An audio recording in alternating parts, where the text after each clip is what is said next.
All right. Well, good evening. Glad you're here with me. It is the winds of that sweet, cool breeze are blowing in finally. I felt like I was being fed a lie all week. Everyone kept telling me it's going to get cold, it's going to get cold, it's going to get colder. It kind of tried to yesterday morning, and then by the afternoon it was hot again, and then it was just hot all day today. But praise the Lord, it's finally getting cooler. That is great news. How's everybody doing? How's the week? Yeah? Good-ish? Okay? Decent? Wonderful. Well, good. Glad to hear that. A little bit of a smaller class tonight. We're going to have some text messages after this one to go, hey, where are you? A little guilt trip from the pastor never hurt anybody, right? I'm fairly certain that's a lie. I think guilt trips from pastors have hurt a lot of people. So maybe I won't do that. But it'll be good to see how our people who are not here are doing. We are continuing tonight in 1st and 2nd Kings. The hope, the goal, the dream is to finish 1st and 2nd Kings. I have 15 lines on here tonight. And historically, I don't get through 15 lines. So I'm going to go out on a whim and say we might be starting our time next week in 2nd Kings. But I'm hopeful that we will get mostly finished. I'm going to pull my calendar up because I want to see. So, okay, let's talk about this for a minute. Because I didn't do an adequate job, I don't think, explaining what's happening right now on the last Wednesday of the month. And I want to do a better job of it. So, the last Wednesday of every month right now, and this is not forever because they're going to be a rotating cast of people eventually.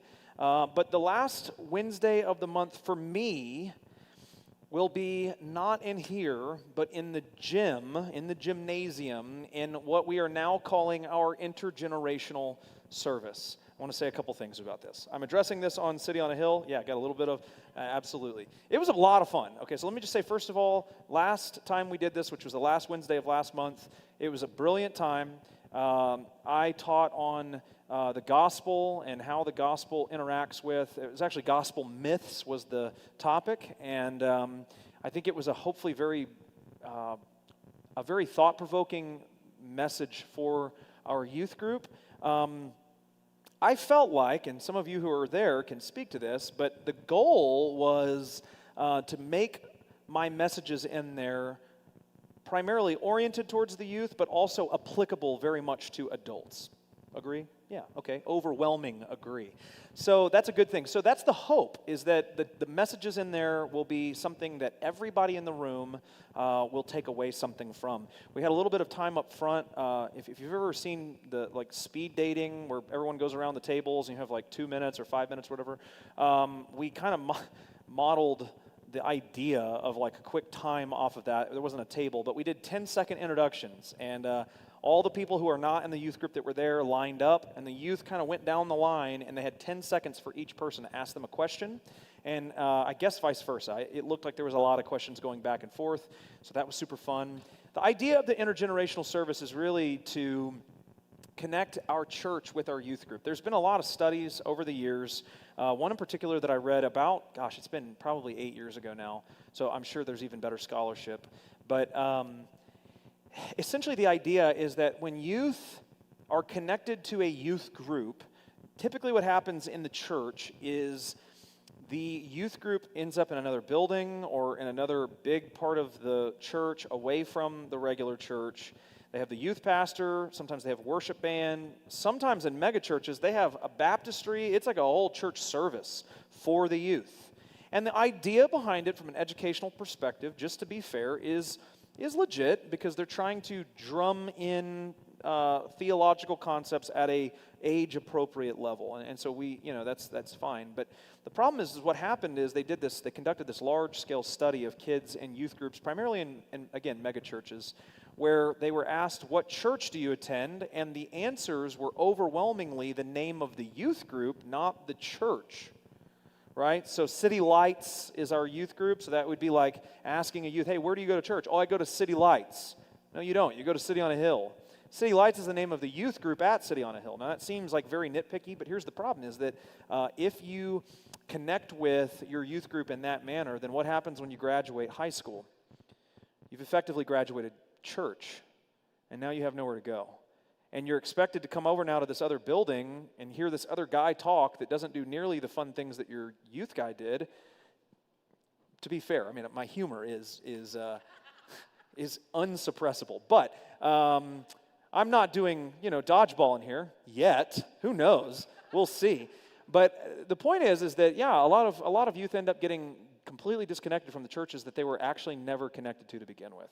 So we want to address that, and we want to make sure that we do it in a way that's very intentional. And so it is an opportunity for you guys to come in and get to know these kids.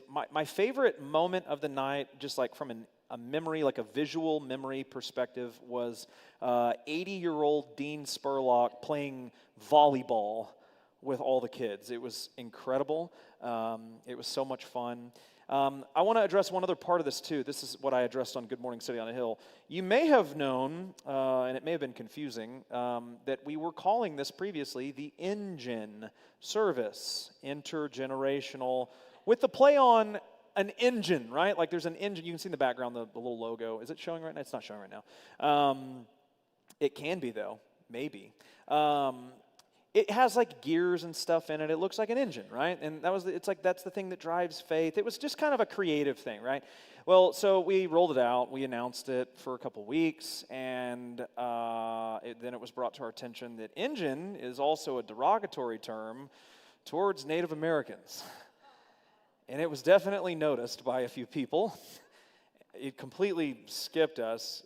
One of them was an Indian, to be fair, in the Native American sense. I know, you're not supposed to call them Indians, but whatever. Cowboys, Indians, I grew up in this, okay? I can't help it. Brian Duncan actually is the one that brought it up. And he wasn't offended, but he was just like, hey, you should know that this is like a term that if you go to certain parts of the country, this is as bad as other derogatory terms towards other races of people. And I had no idea. Again, no one was mad about it, but just, engine's kind of confusing anyways. So we're like, let's just call it intergenerational. And then it communicates what we're wanting it to communicate. Here we are. What can we say?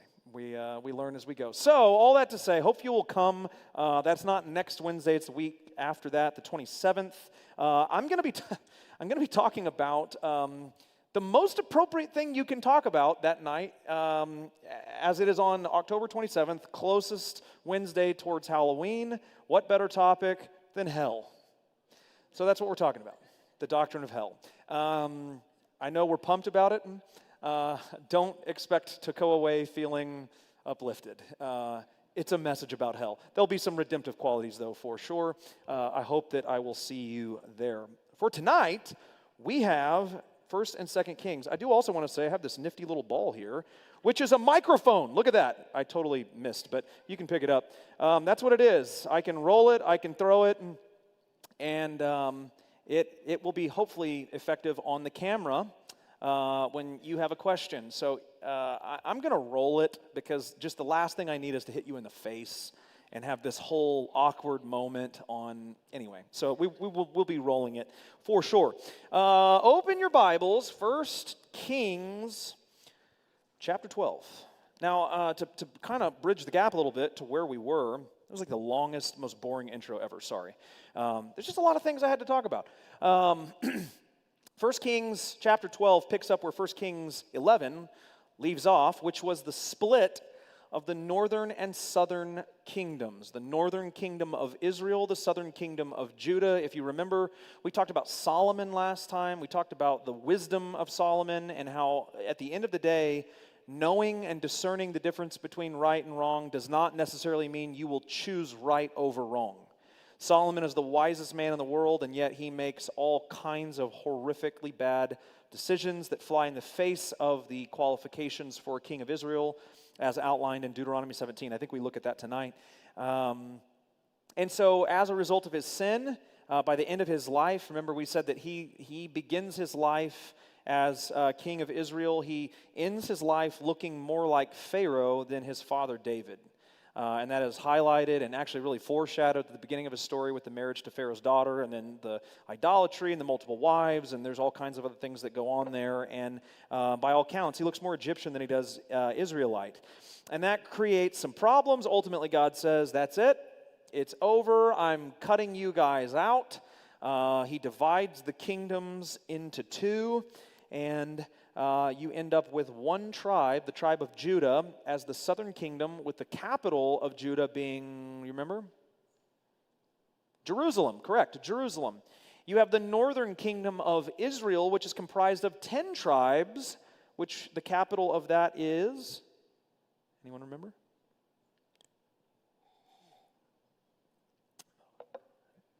Say again? No, so it is Samaria. Remember the Samaritans, the Good Samaritan. That's how you can remember that. The half-breeds, the mudbloods, to use Harry Potter terminology. So this is where we are. We have two divided kingdoms now, the northern and the southern. One is bigger, one is smaller. If you can do math, then you're probably asking yourself right now, 11 tribes total, 1 in the south, 10 in the north. Where's number 12? Correct? Anyone want to take any guesses on where number 12 is and which one it is? Not erased. That doesn't happen just yet. So the 12th tribe is the one that does not have an inheritance of land. The Levites. The Levites, right. The Levites are the priestly tribe, and they are dispersed throughout all of the land. So you have Levites in Judah, you have Levites in Israel. They continue to do their priestly duties regardless of where they are. So that's where we are. Tribes have been separated. We have two tribes. And we have Rehoboam, who is over Israel. And King Rehoboam does some things that are, quite frankly, pretty mind-numbing. Now, I want to say up front that this is... it should come as a surprise, actually, because when you read Rehoboam's, not Rehoboam, it's Jeroboam. Never mind. Rehoboam and Jeroboam are compared here. Rehoboam is, by all counts, doing the right things. If you look at chapter 12, verse 6, it says, "Then King Rehoboam took counsel with the old men who had stood before Solomon, his father, while he was yet alive, saying, 'How do you advise me to answer this people?'" This is considered, by all counts, wisdom. Rehoboam understands these are older men. They have wisdom. They've walked with Solomon. They've been around. They have some life lessons that he does not. And so let's hear about it. Let's see what they have to say. Now we get to Jeroboam, and this is really where the passage, the first one that we're going to look at is verse 12, 25, 1 Kings chapter 12, verses 25 through 30. Start with me in verse 25. It says, "Then Jeroboam built Shechem in the hill country of Ephraim and lived there. And he went out from there and built Penuel. And Jeroboam said in his heart, 'Now the kingdom will turn back to the house of David.'" Now, why would they do that? Why would Israel turn back to the house of David in Judah? What's in Judah that everybody needs to worship? The temple. Yes. Yes, the original people's temple. If you were in my cults class, you would have gotten that. If not, never mind. It doesn't matter.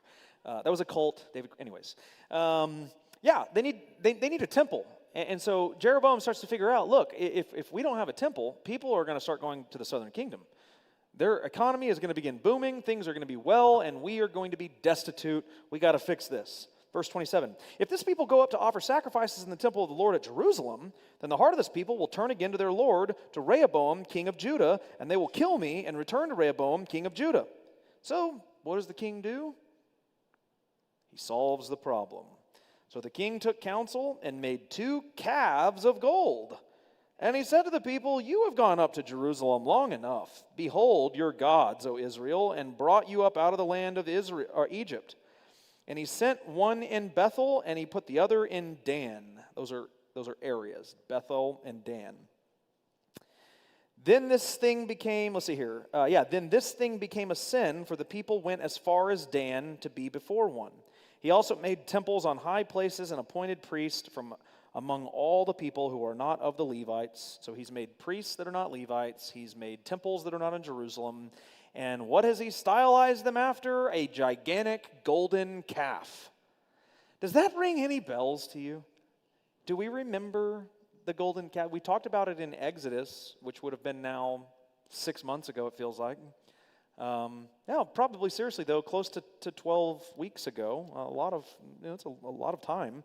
So Exodus chapter 32, if you remember, Moses is up on the mountain. He's hearing from God. and the people get antsy. They decide to break out into the largest worship service recorded in the Bible, except for it's not a worship service for Yahweh. It's a gigantic golden calf that they make out of their melted jewelry. And when Moses comes back, he's furious, obviously. They're just in blatant idolatry.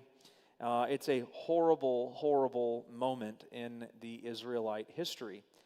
What possesses Jeroboam to think that this is a good idea?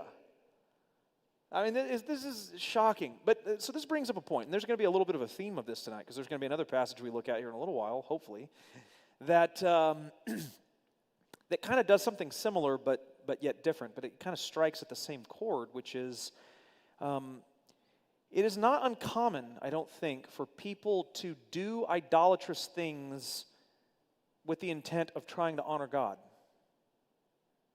And I want you to wrap your mind around that for a minute. That I think we have this idea in our minds that idolatry is simply the wrong motivations in worship. But if it's the right motivations, then the practice can be redemptive and it can be for the Lord. Certainly there's a time when redemptive practices can come into play. For all of the man's faults, and there are many, there's a whole podcast right now, if you have not listened to it, The Rise and Fall of Mars Hill, it's fantastic. For all the man's faults, Mark Driscoll of Mars Hill, well, formerly of Mars Hill Church, I heard him talk one time about a very helpful paradigm that I think is really great, and I've continued to utilize it in my own ministry, because I think it's a great way of helping people frame certain practices culturally within their faith. Driscoll talks about the the redeem, receive, or reject. Redeem, receive, reject paradigm. The idea behind this paradigm is that whatever practice or whatever thing you're doing, you can run it through this paradigm and it will fall into one of three categories. It will either be something I can receive and just do and be a part of, and it poses no threat to the purity of my faith. There may be some things that if I do them the way they are, maybe they pose a threat, but they are redemptive in nature. In other words, they can be turned in such a way where then they become helpful for the faith. And then there are certain things that are beyond the scope of redemption. We ought to outright reject them. They have no purpose. They have no place within Christendom. So to give you some examples of how this might work, one of them would be technology, right? Computers, smartphones. These are things that I believe in and of themselves can just be received. There's nothing inherently good or bad about your cell phone unless you're using it to surf the internet while I'm talking. I'm just kidding. You can do that. I don't mind. As they sneak their phones away, right? Yeah, you can receive technology. Totally fine. There are certain things that are redemptive in nature. In other words, if we continue towards them, we have to do some redemptive work in order for them to make sense. A trunk or treat is a great example of this, right? In and of itself, Christians just participating in Halloween for the sake of Halloween, even that, I think that's a discussion that can be had. There is a little bit of a heart component there that could push you one way or the other. But certainly, it's something that can be utilized for the benefit of building the kingdom. And there's nothing inherently bad about having games and giving out candy, other than, diabetes and other problems. I'm not really making a good case for this right now with that statement. There's nothing wrong with having a fun little kind of carnival-esque event. Not a problem. Pornography is a great example of the third category. There's just nothing redemptive about pornography at all. There's no way of spinning it. There's no way of turning it to be something good. It is outright bad. It should be rejected every single time. I think this is a good and helpful model. However, let me just say, the line between what is redemptive and what is rejectable, and the line between what is redemptive and what we are to receive, sometimes gets a little blurry. And so we have to be very careful. We have to use wise counsel. We have to talk it out. I think it's incredibly important to have these discussions as we're going about our business. I think that, and I can just see it because I know how evangelicals think, that that golden calf moment in our history was really bad. So we ought to redeem it, right? we ought to make it not something for bad, but for something good that we can worship God with. I can see people trying to justify this in this way. And it's simply a problem. Idolatry is idolatry. The golden calf represents idolatry. It shouldn't be used. It's not redemptive. It was a horrible moment in the past.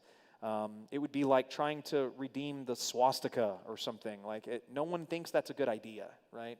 No one is for that. Just find another symbol. There's 1,000 million variations of any symbol you want. Choose something different. And so this is just an interesting, I think a very fascinating, from a human perspective, story, because these people had to know, they had to be aware of what was happening in Exodus chapter 32. They had to know how damaging that was to the people of God and the covenant and all of that. And yet here is Jeroboam trying to make something good out of it. It's just a fascinating story. Any questions on that one?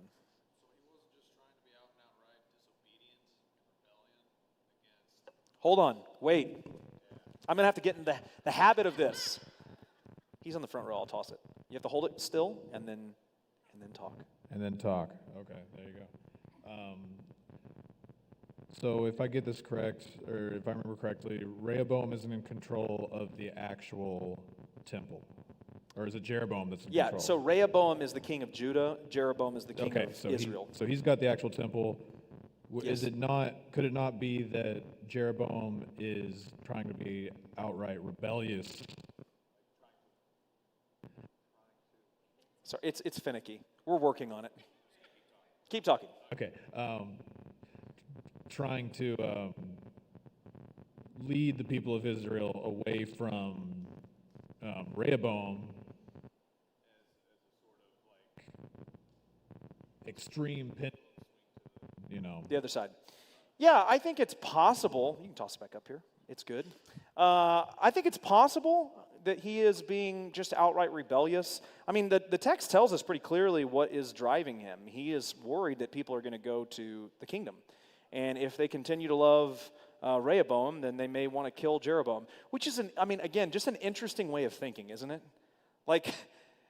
Just for a moment, think about this in terms of churches, okay?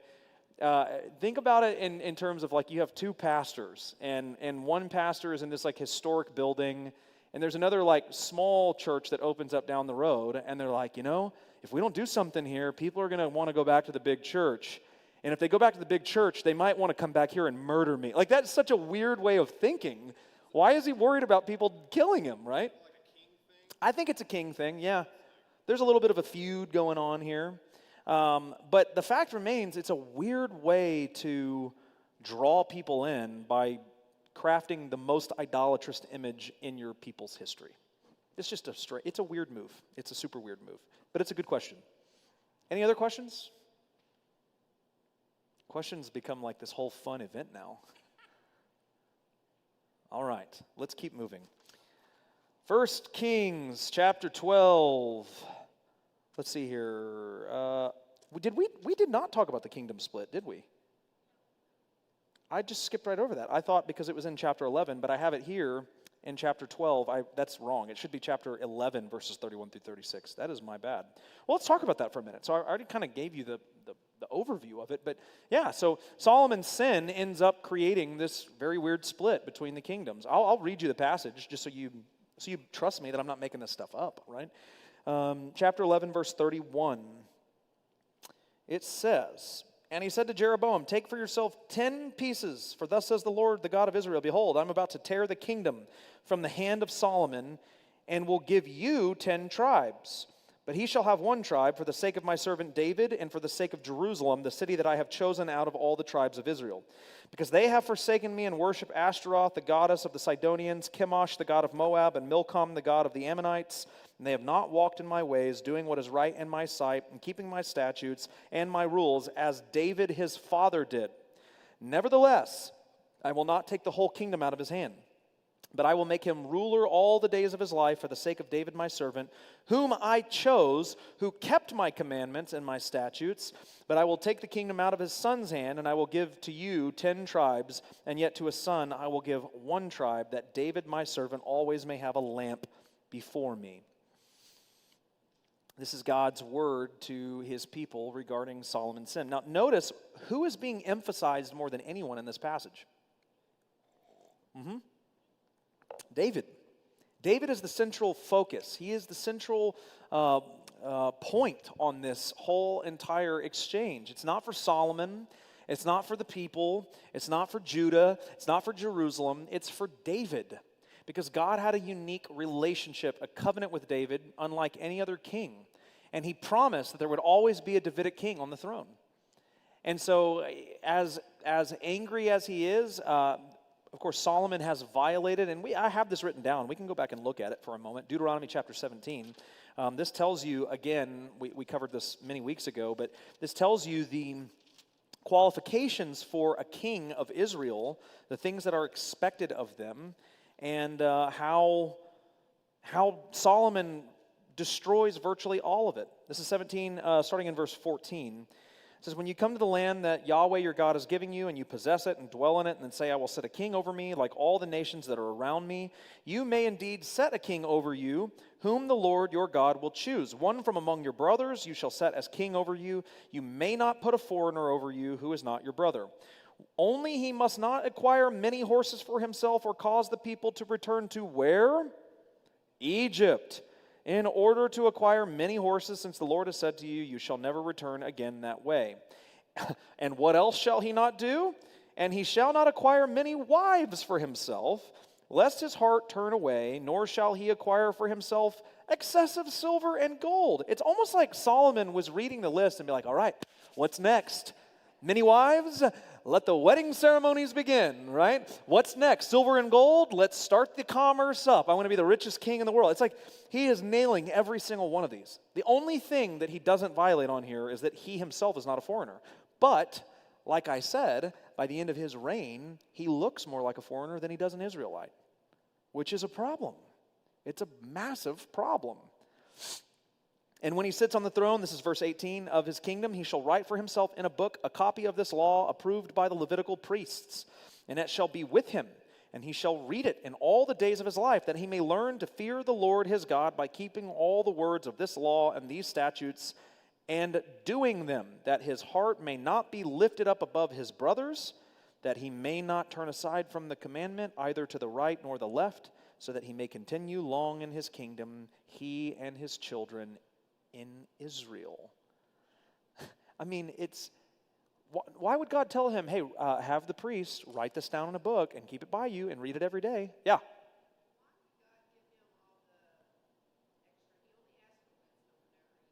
Yep.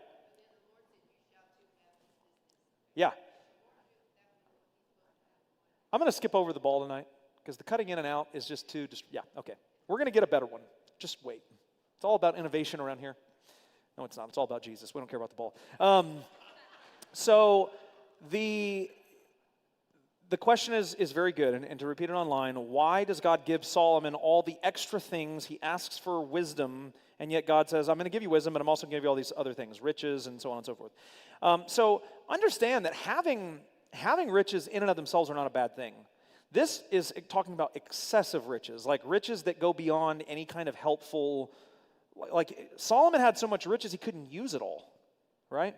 So there was no. Did any? Oh, I can't ask that question because it's not really. Yeah, I can.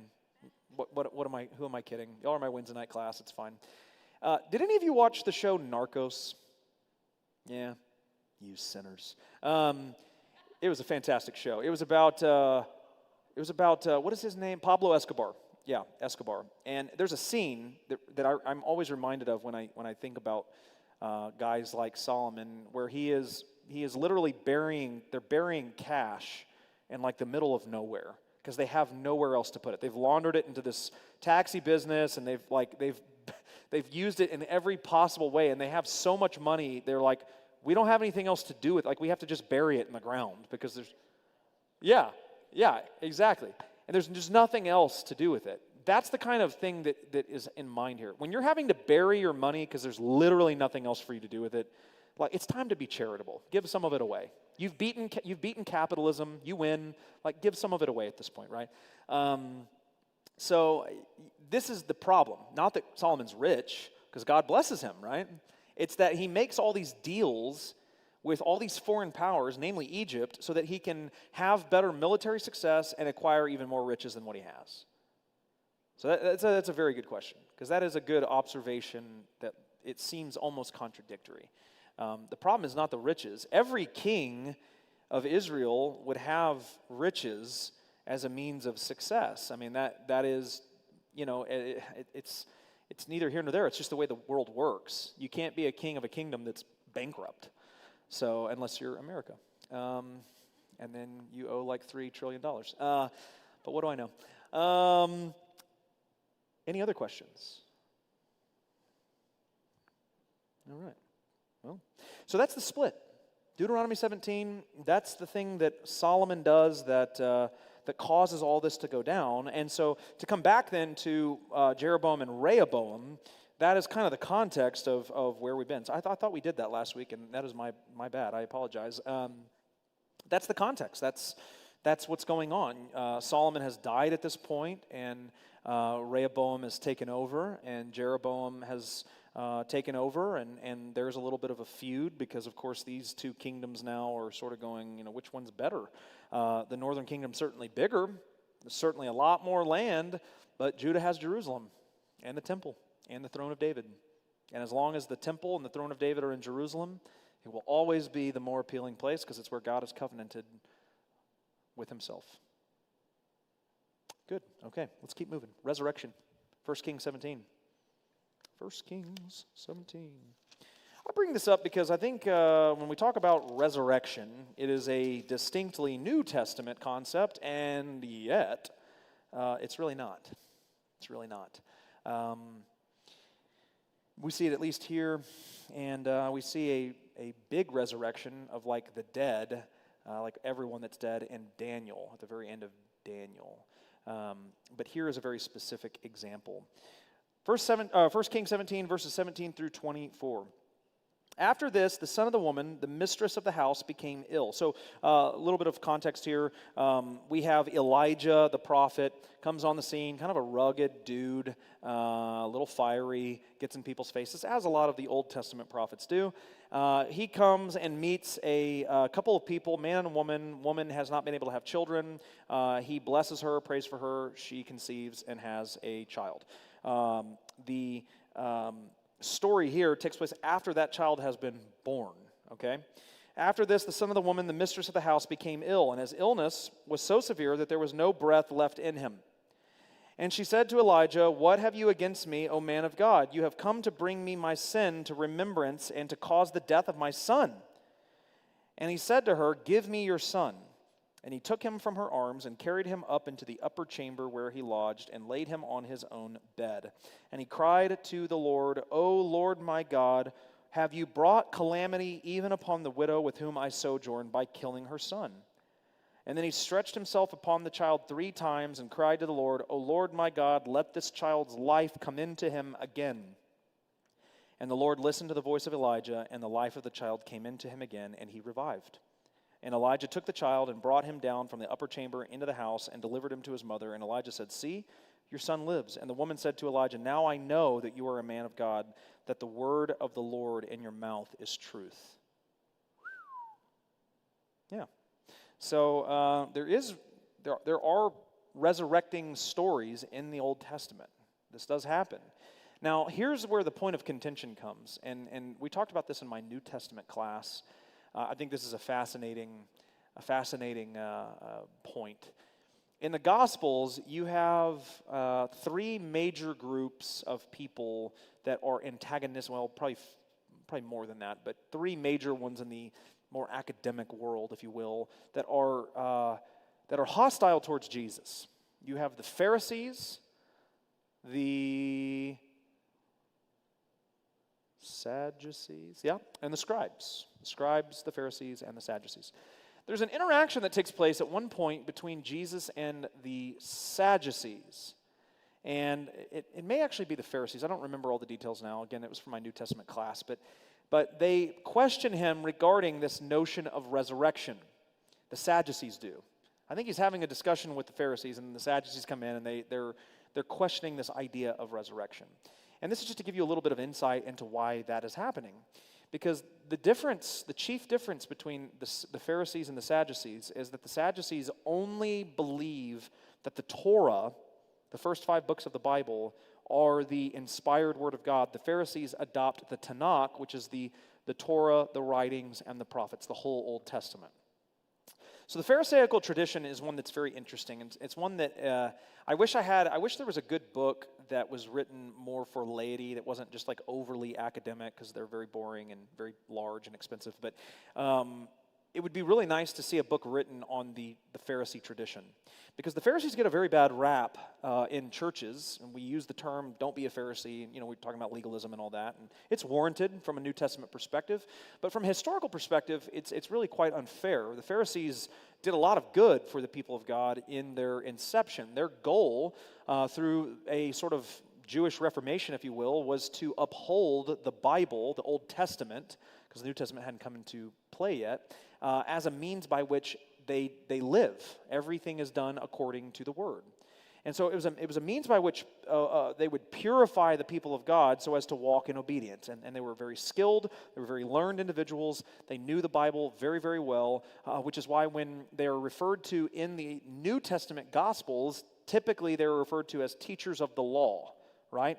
Because they are just that. They're teachers. They are rabbis to some degree, and they have a cohort of individuals that follow them that they are training to then do the same thing. Paul, the apostle, prior to his conversion as Saul, was a Pharisee. He believed in the entire Old Testament. The Sadducees, by contrast, were a smaller group of people that did not accept the historical writings, nor did they accept the writings of the prophets as scripture, as canon. And so as a result of that, they had a very limited understanding of certain things that the Pharisees would have been more open to, like resurrection. Why might that be? Because every instance of resurrection in the Old Testament happens after the Torah. So you have it in 1 Kings with Elijah. You have it again, actually a little bit later, with Elisha. You have it with Daniel. All of these are either historical or prophetic writings. Sadducees are not interested in that. They think that's hocus pocus. They're not for it. So it's just an interesting thing for you to consider when you read the New Testament, specifically the Gospels, and you see the way Jesus interacts with the Sadducees and the Pharisees. Understand they're not obviously the same people, otherwise they would be called the same thing, but that's the chief difference between them. Now, here's what's even more fascinating, is the Sadducees were more, what's the way I can think of this? Theologically liberal and socially conservative. So they were far more legalistic about the social aspect of living. They were far more liberal when it came to their theological convictions. The Pharisees, by contrast, were the exact opposite. They were far more conservative when it came to their theological convictions, but they allowed certain things to slip socially that the Sadducees would have looked down their nose at them for. So it's an interesting tension between these two groups of people. And frankly, it's a little strange, isn't it? Because that's normally not the way we see things happen. If you're theologically conservative, typically that dictates your social understanding of things as well, to some degree. At least it should. Typically, if you are socially liberal, it comes from a lower view of Scripture and a higher anthropology, a higher view of man. Yeah?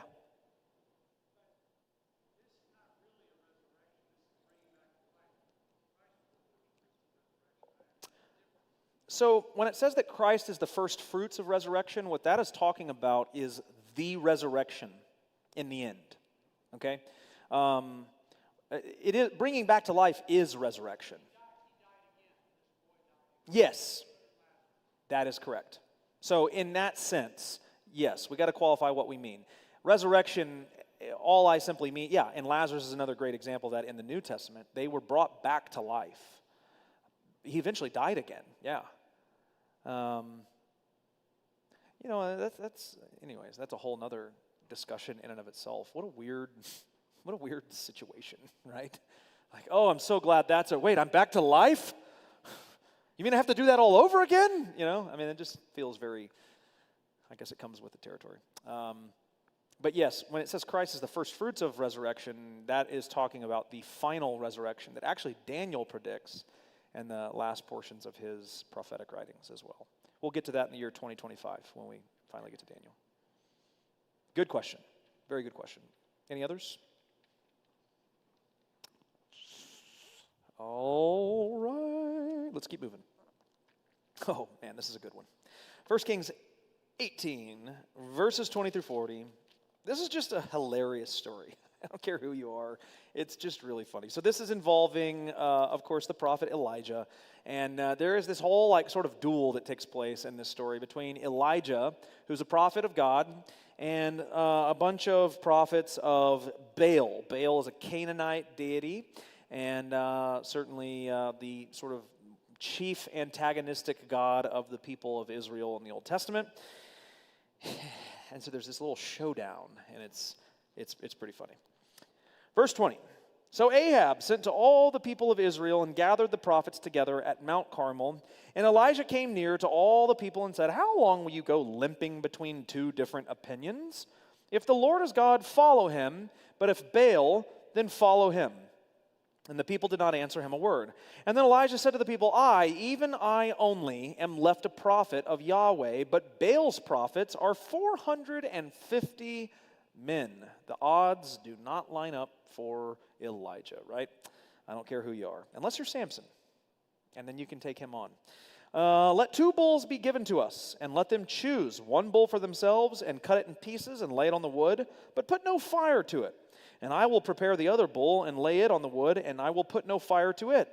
And you call upon the name of your God, and I will call upon the name of Yahweh, and the God who answers by fire, he is God. And all the people said, "It is well spoken." This is certainly a breakdown in translation. No one would say that. It is well spoken. That sounds, they're saying yes, good plan. Ready, set, go. Then Elijah said to the prophets of Baal, "Choose for yourselves 1 bull and prepare it first, for you are many. And call upon the name of your God, but put no fire to it." Okay, so Elijah's like, you go first. We don't even have to flip coin here. You got it. You got heads, take it, it's yours. And they took the bull that was given him, and they prepared it and called upon the name of Baal from morning until noon. Morning until noon. Saying, "O Baal, answer us." But there was no voice, and no one answered. And they limped around the altar that they had made. And at noon, Elijah mocked them, saying, "Cry aloud, for he is God. Either he is musing, or he's relieving himself." Maybe he's at the bathroom. "Or he is on a journey, or perhaps he's asleep and must be awakened. Maybe he fell asleep. Maybe your God was tired and he needed a nap. Yell louder that he would maybe wake up." And they cried aloud and cut themselves after their custom with swords and lances until the blood gushed out upon them. By the way, y'all complain about some of the things we ask you to do, right? We're not asking you to cut yourselves in here. That would be weird and messy. And as the midday passed, they raved on until the time of the offering of the oblation, but there was no voice, no one answered, no one paid attention. Then Elijah said to all the people, "Come near me." And the people came to him, and he repaired the altar of the Lord that had been thrown down. And Elijah took 12 stones, according to the number of the tribes of the sons of Jacob, to whom the word of the Lord came, saying, "Israel shall be your name." And with the stones he built an altar in the name of the Lord, and he made a trench about the altar as great as would contain 2 seahs of seed. And he put the wood in order and cut the bull in pieces and lay it on the wood. And he said, "Fill 4 jars with water and pour it on the burnt offering and on the wood." And he said, "Do it a second time." And they did it a second time. And he said, "Do it a third time." And they did it a third time. And the water ran around the altar and filled the trench also with water. And at that time of the offering of the oblation, Elijah the prophet came near and said, "O Lord, God of Abraham, Isaac, and Israel, let it be known this day that you are God in Israel, and that I am your servant, and that I have done all of these things at your word. Answer me, O Yahweh, answer me, that this people may know that you, Yahweh our God, and that you have turned their hearts back. And then the fire of the Lord fell and consumed the burnt offering and the wood and the stones and the dust and licked up the water that was in the trenches.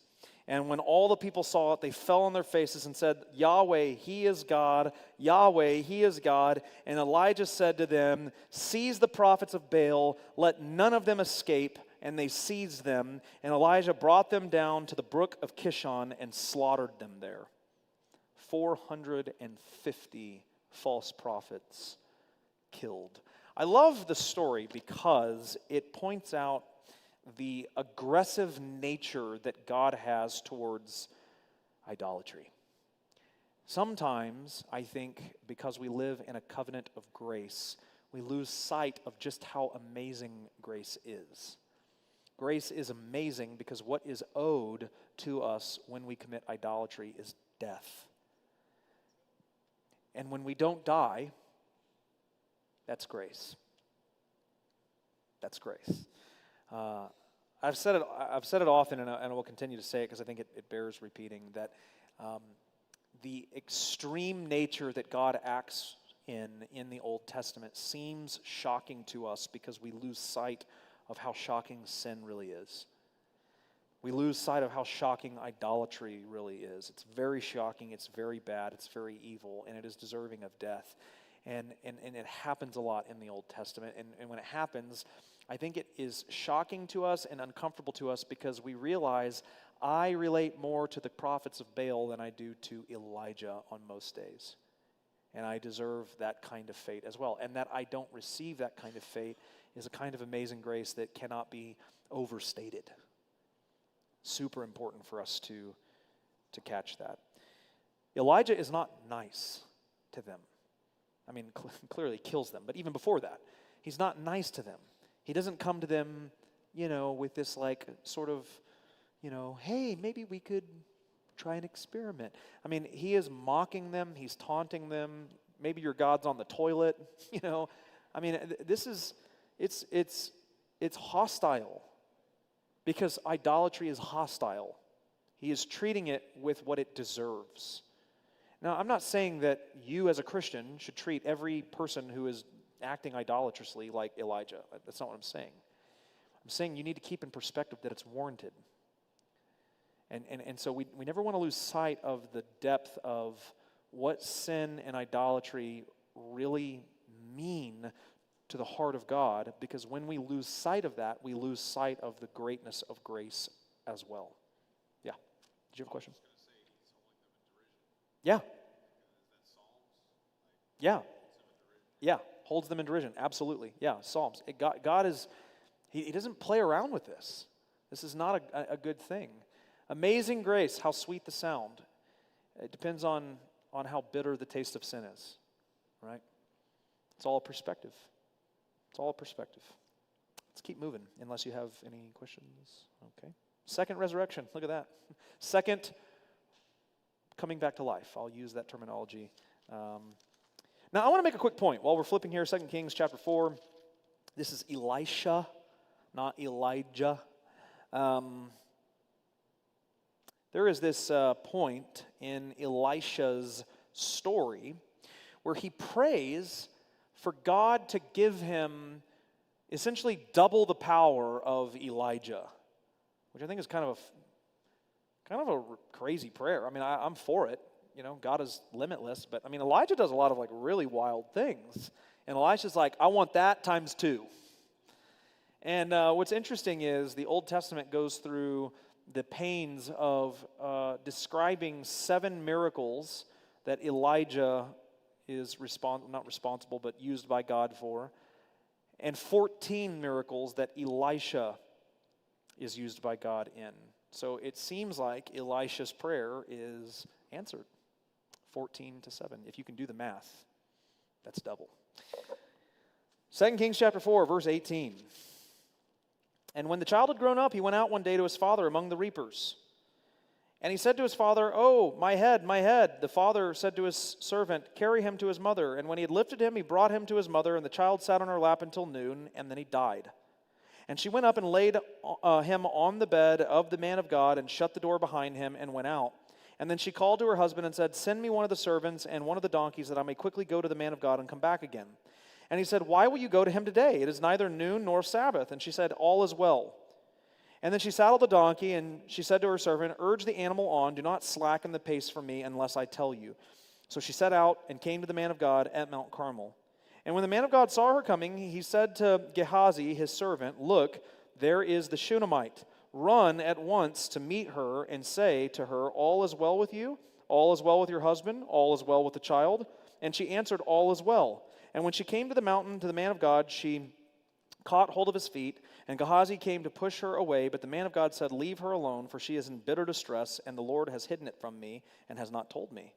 And then she said, 'Did I ask my Lord for a son? And did I not say, do not deceive me?' And he said to Gehazi, 'Tie up your garment and take my staff in your hand and go. And if you meet anyone, do not greet him. And if anyone greets you, do not reply. And lay my staff on the face of the child.' And then the mother of the child said, 'As the Lord lives, and as you yourself live, I will not leave you.' And so he arose and followed her. Gehazi went on ahead and laid the staff on the face of the child, but there was no sound or sign of life. And therefore he returned to meet him and told him, 'The child is not awakened.' And when Elisha came into the house, he saw the child laying on his bed. And so he went in and shut the door behind the two of them and prayed to the Lord. And then he went up and lay on the child, putting his mouth on his mouth, his eyes on his eyes, his hands on his hands. And he stretched himself out upon him. The flesh of the child became warm. And then he got up again and walked back and forth in the house and went up and stretched himself upon him. And the child sneezed 7 times, and the child opened his eyes. And then he summoned Gehazi and said, 'Call this Shunammite.' And so he called her.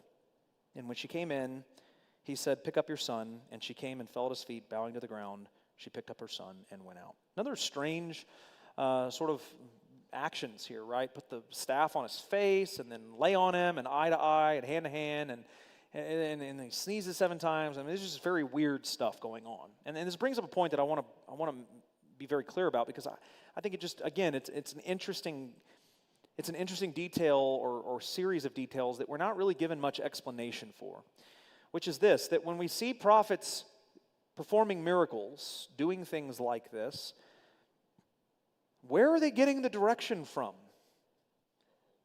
The Holy Spirit, Mason says. It's a safe answer, but I'll accept it.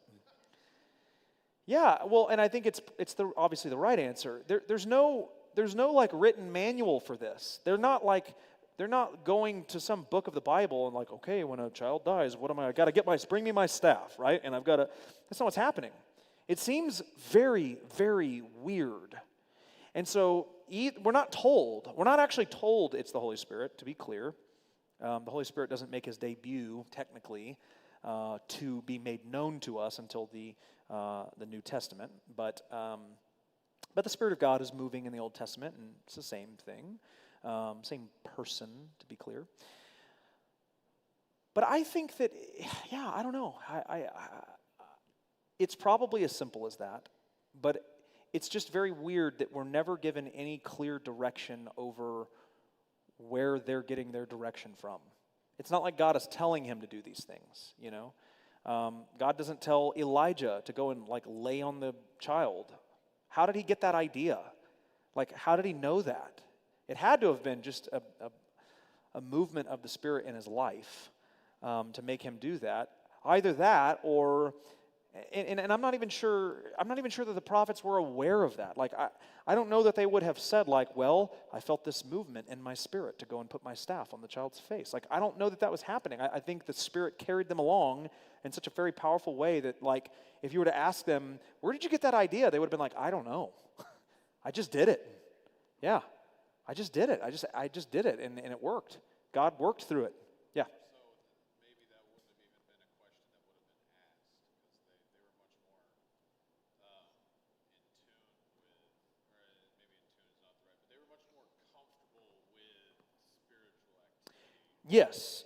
The point is that maybe they wouldn't have been asked because they're just much more spiritually comfortable with God's movement in their life. And so absolutely. It reminds me of in the Gospels when Jesus heals the blind man or the deaf man, either or. Yeah, and it's like he puts like mud on and spit and rubs it in his. It's like, Where did he come up with that? Who thought that was? It's a strange thing. The prophets do these really weird things, and they work, and that's how you know they're a prophet. That and because they're constantly orienting us back towards Yahweh. Just really kind of a cool little side note there. Thoughts on that one?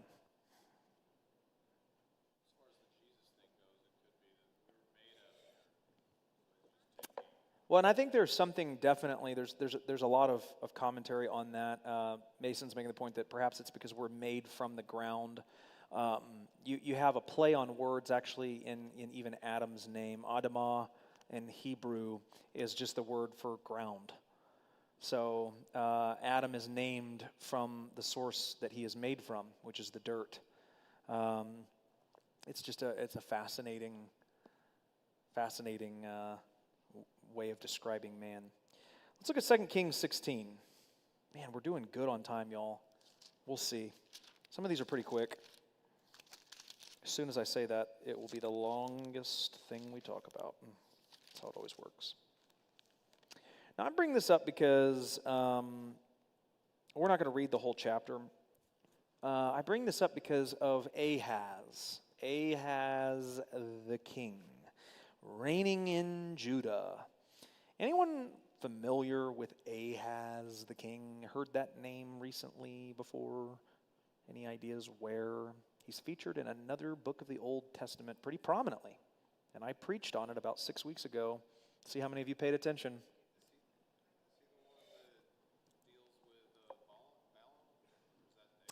Yeah, that's Ahab. Yeah, Balaam.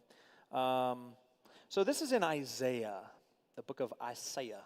So Isaiah chapter 7, we have the famous virgin shall conceive and bear a son and name him Emmanuel passage that Matthew borrows from and says this is about Jesus. But the events leading up to that revolve around King Ahaz, and there is a political dilemma that he finds himself in. He is the king of Judah, but there is political drama surrounding him. If you look in verse 5, it says, Then Rezin, king of Syria, and Pekah, the son of Remaliah, king of Judah, came up to wage war on Jerusalem, and they besieged Ahaz, but could not conquer him.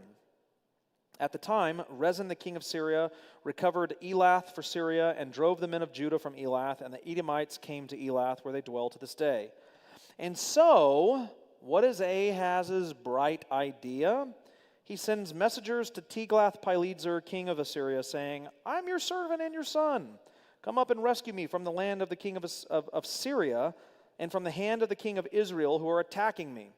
And Ahaz also took the silver and gold that was found in the house of the Lord and in the treasures of the king's house and sent a present to the king of Assyria. And the king of Assyria listened to him. The king of Assyria marched up against Damascus and took it, carrying its people captive to Kir, and he killed Rezin.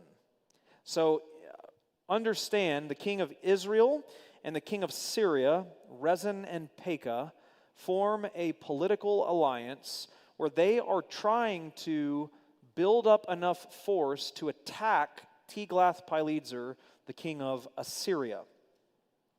And so they go to Ahaz, and they ask him, want to join us? To which Ahaz says, no. And this makes Rezin and Pekah very angry. And so they think, okay, little kingdom, little one-tribe kingdom, we'll come after you first. And so, knowing their plot to eventually attack Assyria, Ahaz devises his own plan to go to Assyria and form an alliance with them. This does not work out in his favor, by the way. But in the Isaiah passage, Isaiah comes to Ahaz to give a word of the Lord to Ahaz to comfort him and to ask for a sign that he would know that God is with him. Don't go to Assyria. Don't worry about Rezin and Pekah. The Lord is with you. The Lord is with Judah. The Lord will fight on your behalf. Just ask God for a sign that you would know that he is with you. And Ahaz, in his arrogance, says, I could never ask for a sign from God. To which Isaiah says, well, then a sign shall be given anyways. The virgin will conceive, bear a son, She will call his name Emmanuel, which is God with us. And then he says essentially, before the boy is old enough to know the difference between right and wrong, Rezin and Pekah are going to be destroyed, and you are going to be laid low. And that happens. So I bring this up just to show you this is how these two things connect. This is 2 Kings chapter 16 is a time in the Israelite history where Isaiah the prophet is alive. So we get the idea that when we read these books, we're in 2 Kings now, and eventually we'll get to the prophets, and that's like a later time because it comes after 1st and 2nd Kings. That's not correct. 1st and 2nd Kings chronicle the history of the kings up until the exile of the north and then the eventual exile of the south into Babylonian captivity. There are prophets sprinkled in throughout that time, and there are prophets that come after as well. Post-exilic prophets is what we call them. We'll talk about them near the end. But these are prophets that were contemporary to these particular kings. Isaiah spent time speaking to Ahaz at least once or twice. Questions there? Okay. Let's read chapter 17, verses 1 through 13. In the 12th year of Ahaz, king of Judah, Hoshea, the son of Elah, began to reign in Samaria over Israel, and he reigned 9 years. Now notice what the author is doing here. He's giving us a time frame based on another reign. So this was in the 12th year of Ahaz's reign in Judah. He's been in office 12 years now, and now in the north, Samaria has just had its new king, Hoshea, the son of Elah. Verse 2, and yet he did what was evil in the sight of the Lord, yet not as the kings of Israel who were before him. After him, or against him, came up Shalmaneser, king of Assyria. And Hoshea became his vassal and paid him tribute, but the king of Assyria found treachery in Hoshea, for he had sent messengers to So, king of Egypt, and offered no tribute to the king of Assyria, as he had done year by year. Therefore, the king of Assyria shut him up and bound him in prison, and then the king of Assyria invaded all of the land and came to Samaria for 3 years and besieged it. In the 9th year of Hoshea, the king of Assyria captured Samaria and carried the Israelites away to Assyria and placed them in Halah and on the Habor, the river of Gozan, in the cities of the Medes.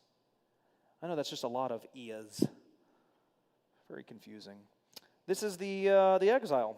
If you read verses 7 through 13, I won't read them all. This is what happens. Because of their idolatry, because of their repeated disobedience to God, God says, enough is enough. You've had 20 really ridiculously stupid kings, and none of them were good, and it's time you come to an end.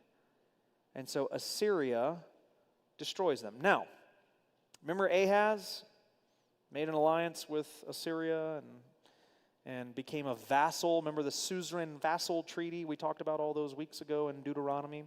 So Judah is now a vassal of Assyria.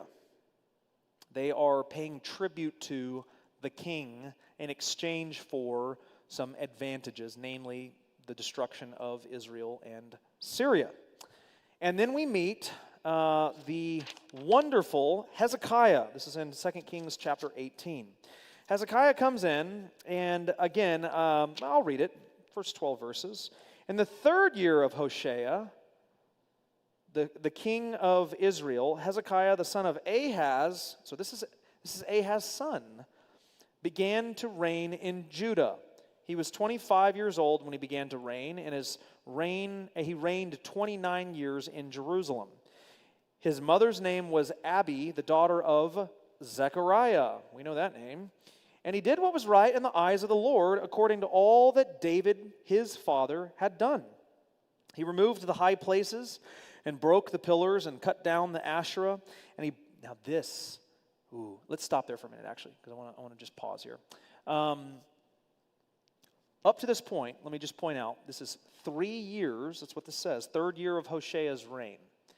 In the 9th year of Hoshea's reign is when Assyria sieges them and takes them into exile. So this is 6 years before the northern kingdom is exiled.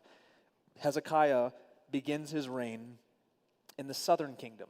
And notice what Hezekiah is doing. He is undoing all of the dumb, idolatrous things that his father did. His father Ahaz was the one that is responsible for their suzerain vassal treaty with Assyria. He allowed high places, which is not a good thing. It's where idolatry takes place. He had allowed the worship of Baal and the Ashtaroth and a variety of other false gods and goddesses. Let me say something about, did I say this about the Ashtaroth already? Did I talk to you all about that last week? The Hellenization of Asherah and so on. No, I didn't talk about that. I get my things mixed up because I'm writing a Bible study in Judges as well. This is fascinating, and I think this is worth mentioning. The Asherah, sometimes written Ashtaroth, same goddess, was a Mesopotamian goddess, a deity, a false deity, of war and fertility. Life and death, right? War and fertility. Asherah, when that name becomes Hellenized, so made Greek, if you will, is referred to in this time as Astarte. Not in this time, but a little bit later. Astarte, Astarte. Her name is then changed up again in Greek to Aphrodite. Aphrodite, the goddess of war and fertility. Her Roman name is, I'm your Venus, I'm your fire. Right, Venus. Yeah, Venus, Aphrodite, same person, same as the Asherah. I make that point because I think this is very something that we kind of get disconnected from, is that the false gods, the pantheon of Greek gods and goddesses, if you will, seem like this whole separate world from the Mesopotamian religions, right?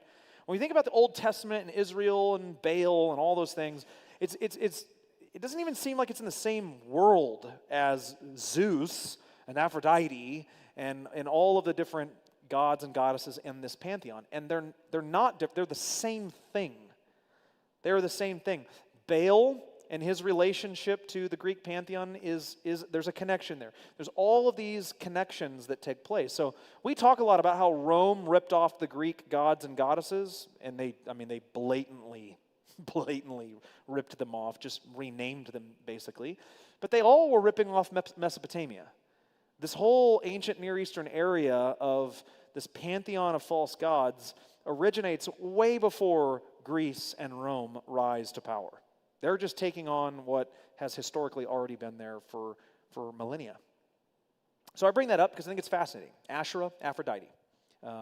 Just a simple little connection there. Hezekiah comes in and he restores all this, right? He does away with all this stuff.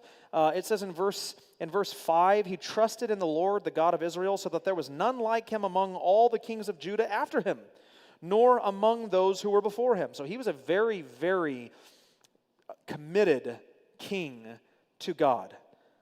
For he held fast to the Lord, he did not depart from following him, but kept the commandments that the Lord commanded Moses, and the Lord was with him. Wherever he went out, he prospered. He rebelled against the king of Assyria and would not serve him. He struck down the Philistines as far as Gaza and its territory, from the watchtower to fortified city.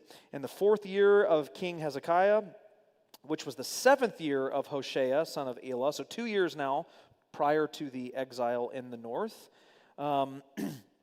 it says that, let's see here, where am I? I lost my place. In the 6th year, which was the 9th year of, hold on, I'm all, there it is.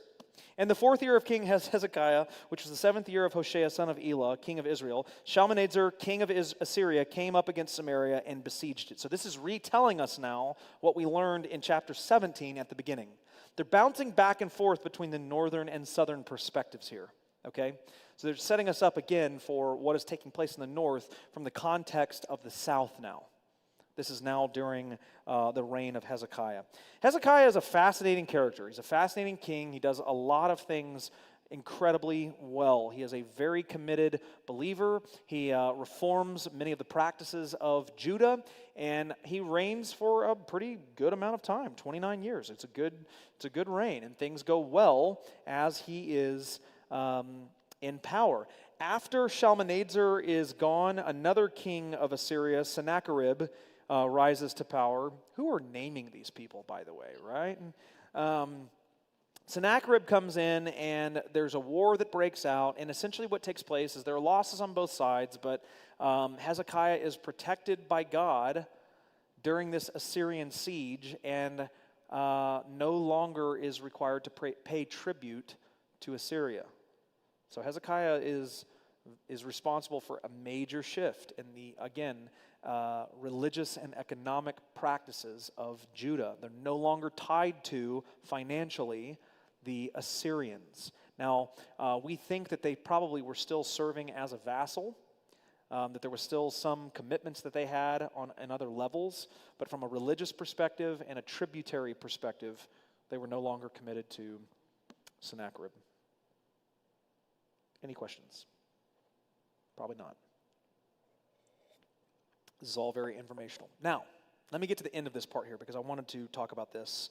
And this goes back to the golden calves. And it's kind of the other side that I was talking about. Look at verse 4 again of 2 Kings 18. He removed the high places and broke the pillars and cut down the Asherah.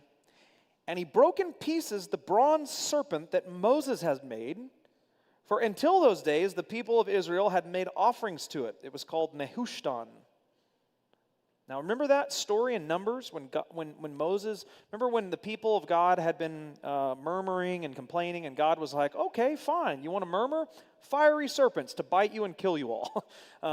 And then he tells Moses, who intercedes on their behalf, to craft a golden, or a bronze rather, serpent and hold it up, and anyone who looks upon the bronze serpent will be healed. This is the imagery that Jesus uses in the Gospel of John when he says, as Moses lifted up the bronze serpent, so the Son of Man must be lifted up. Again, indicating that there is going to be some kind of healing that takes place on those who look upon Jesus in that manner. It's the venom not of a snake bite, but of sin that we are healed from. And apparently, that bronze serpent was packed in a bag and carried along for a long, long time because they still had it. And they did what all people typically do when left unchecked. They turned it into something bad. They began to worship it and sacrifice to it. And so what did he do? He broke it. It just hurts thinking about it, right? Like he broke the bronze serpent. That's not good. I think this is an important detail. This is just a really important, again, aspect of this discussion with regard to idolatry. The bronze serpent was a symbol of hope and a symbol of God's faithfulness. It was a good thing. It's a good story, man. That Numbers passage is brilliant. And I mean, the fact that Jesus connects himself to it says enough. It's such an important part of Israel's history. And if we're not careful, we will do what the people of God always do, which is take these good moments, these good things that God does, and begin to turn our attention towards those things rather than the thing giver. Right? We look often at the gift and not the gift giver. And when we begin to prostrate ourselves, not physically, but spiritually speaking, towards those things, it's idolatry. So the golden calf is interesting because it is a piece of idolatry that is trying to be used in a redemptive way and fails miserably. The bronze serpent is actually a good thing that is turned into idolatry. It's like we figure out many ways to be idolatrous, don't we? There's more than one way to skin that cat. It always ends up in idolatry. Yeah. Any questions on that? All right. Cool. How much time do we have left? Oh, we're not going to finish. That's okay. That's okay. I'll do a couple of these fast. Maybe we can. A familiar face, 2 Kings 19, 2 through 7. So this is actually, I mentioned Isaiah a moment ago. This is a place where Hezekiah is counseled by Isaiah. So Hezekiah, being the godly king that he is contemporary with both Isaiah. There's one other prophet that is living during this time, that is alive during Isaiah's ministry and was contemporary to him. A prophet by the name of Micah. We all know Micah 5:8 probably. It's like the centerpiece to every social justice movement in churches today. It's a good verse, to be fair. It's a very good verse. Micah and Isaiah were contemporary to one another. There's no evidence that Hezekiah had any dealings with Micah. There is biblical evidence not only here in 2 Kings 19, 2 through 7, but also Isaiah 37, 2 through 7, and verses 21 through 35. So just, you might look at that. I think it's awesome. I love it more than almost anything else when you can see characters from other books of the Bible interact together. It just makes the story become more real and more alive. Isaiah was a real prophet, and we know that not just because he wrote a prophetic writing, but also because he's featured in a historical writing from a totally different time. I think that's really cool, very fascinating. Manasseh, let's talk about him. Manasseh, 2 Kings 21, 1 through 18. I'm going to, again, say very little about Manasseh other than this. He was a horrible, horrible, horrible king and responsible for the demise of Judah. After Manasseh, God decides, I am done. The time has run out on you people. It is not going to be well for you. To give you an example, verse 3, he rebuilt the places that Hezekiah, his father, so this is Hezekiah's dad, or son, had destroyed, and he erected altars for Baal, and he made an Asherah, and as Ahab, king of Israel, had done, and worshipped all the host of heaven and served them, and he built altars in the house of the Lord, of which Lord had said, in Jerusalem I will put my name, and he built altars for all the host of heaven in 2 courts of the house of the Lord, so he's doing idolatry in the temple, and he burned his son as an offering, and he used fortune-telling and omens and dealt with mediums and with necromancers. He did much evil in the sight of the Lord, provoking him to anger.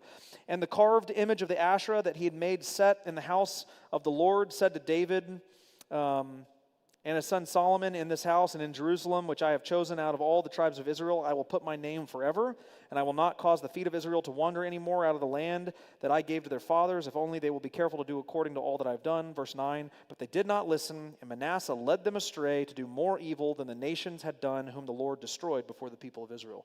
They are worse now than their idolatrous neighbors because of Manasseh. Yeah. Pretty bad. And so God says, you know what, Manasseh? Because you've committed these abominations and have done things more evil than all of the Amorites did and who were before him, and has made Judah also to sin with his idols. Therefore, thus says the Lord, the God of Israel, behold, I am bringing upon Jerusalem and Judah such disaster that the ears of everyone who hears of it will tingle.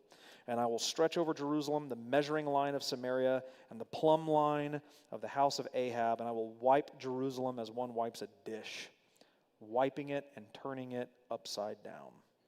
And I will forsake the remnant of my heritage and give them into the hand of their enemies, and they shall become a prey and a spoil to their enemies, because they have done what is evil in my sight and have provoked me to anger since the day their fathers came out of Egypt, even to this day.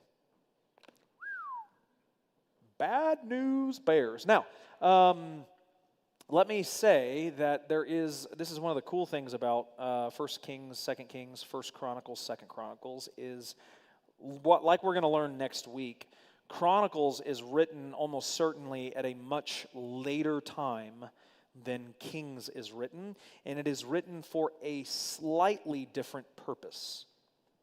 And that purpose is going to shape some of the stories that are put into it. For example, I've mentioned this before, we'll look at the passage. In Kings, it is Solomon who builds the temple. But Chronicles, one of the things that Chronicles wants to do is point the people of God to the coming anointed king who will be like David. So David is a very, very important character in Chronicles, and he gets a whole PR makeover. all that bad business with Bathsheba and Uriah and all of that. We don't need to talk about that in Chronicles. We'll leave that part out. David is going to look really good. All the bad things, we're going to cut that out. However, we get a little extra about Manasseh in Chronicles that we don't get in Kings. And so if you want to follow me over there for a moment, 2 Chronicles 33, verses 10 through 17. This is how it reads. Hold on, wait for it. And then Yahweh spoke to Manasseh and to his people, but they paid no attention. Therefore the Lord brought upon them the commanders of the army of the king of Syria, who captured Manasseh with hooks and bound him with chains and bronze and brought him to Babylon. And when he was in distress, he entreated the favor of the Lord his God and humbled himself greatly before the God of his fathers. And he prayed to him, and God was moved by his entreaty and heard his plea and brought him again to Jerusalem into his kingdom. And then Manasseh knew that the Lord was God. Manasseh repented. Now, the consequences of what had happened are already in motion. Assyria is there. It's game, set, match. But it's interesting that Manasseh repents and is allowed to continue as king. So the exile doesn't happen during his kingdom. The events are set in motion, but he himself, it seems like from the chronicler's perspective, is restored. Let's see here. Do we need to? Let me give you a recap. We don't have to read all these. I have them here in the notes for you. I would love it if you would go and read them yourself, because reading the Word of God is awesome. 2 Kings chapter 22 and 23 are going to introduce to us the last good king of Judah, a man by the name of Josiah. Josiah has a great story because of particularly what happens on chapter 23, verses 1 through 27. I'll read part of it. 22, I'm sorry. I don't have it in here. 22, verses 8 and on. Hilkiah, the high priest, says to Shaphan, the secretary, I have found the book of the law in the house of the Lord. And Hilkiah gave the book to Shaphan, and he read it. And Shaphan, the secretary, came to the king and reported to the king, your servants have emptied out the money that was found in the house and have delivered it into the hand of the workmen who have oversight of the house of the Lord. And then Shaphan, the secretary, told the king, Hilkiah, the priest, has given me a book. And Shaphan read it before the king. And when the king heard the words of the book of the law, he tore his clothes. And the king commanded Hilkiah the priest, and Ahikam, the son of Shaphan, and Akbor, the son of Micaiah, and Shaphan, the secretary, and Asaiah, the king's servant, saying, Go, inquire of the Lord for me and for the people and for all of Judah concerning the words of this book that have been found. For great is the wrath of the Lord that is kindled against us, because our fathers have not obeyed the words of this book to do according to all that is written. I mean, can you imagine becoming king and things have not been great in the kingdom for like many, many decades, and your priest is in the temple one day in like the basement and like, moving things around, old boxes, and finds this book and is like, hey, what's this? And they start reading, they're like, we were supposed to do what? As it turns out, God doesn't like it when we worship, right? I mean, they're like, these are mind-blowing moments. And so Josiah finds this book, and he institutes massive reform in the kingdom. He repairs the temple. He reinstitutes the Sabbath.